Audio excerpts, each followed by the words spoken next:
Saaho TV సాహిత్య వార్తలకు స్వాగతం. విశాఖపట్నంలోని సాంఘిక సాహిత్య సాంస్కృతిక ఆధ్యాత్మిక సేవా సంస్థ పల్లంటి ఆదిలక్ష్మి చారిటబుల్ ట్రస్ట్ ఆధ్వర్యంలో జాతీయ స్థాయి కవితల పోటీ నిర్వహించారు. పోటీలో గెలుపొందిన కవులకు చిన్న వాల్తేరులోని లిల్లీ వైట్స్ క్లబ్ వేదికగా 19వ వార్షికోత్సవ వేడుకల్లో బహుమతి ప్రదానం చేశారు.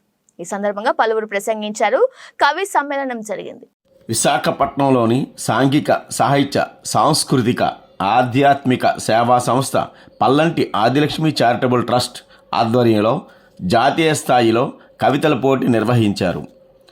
ఆ పోటీలలో బహుమతి పొందిన కవులకు జ్ఞాపికతో పాటు బహుమతి మొత్తాన్ని చినవాల్తేరులోని లిల్లీ వైట్స్ క్లబ్ వేదికగా 19వ వార్షికోత్సవ వేడుకల్లో అందజేశారు.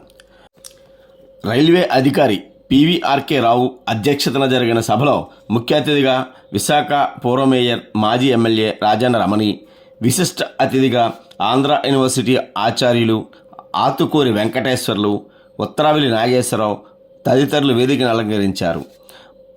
కవితల పోటీలో ప్రథమ, ద్వితీయ, తృతీయ బహుమతులు వరుసగా నిల్లుట్ల రమాదేవి, కాచారపు పాపేశ్వర శర్మ, కొత్తపల్లి రామాంజనేయులు గెలుపొందగా 5 ప్రత్యేక బహుమతులను సింగరాజు శ్రీనివాసరావు, పిల్లా వెంకట రమణమూర్తి, షేక్ మూర్తుజా, జి రంగబాబు, పట్నాయకుని రామకృష్ణారావు అందుకున్నారు. ఈ సభలో పల్లంటి పదములు పుస్తకావిష్కరణ జరిగింది.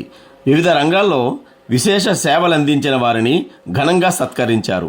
చివరగా విజేతలైన కవులందరూ తమ కవితలను చదివి వినిపించారు.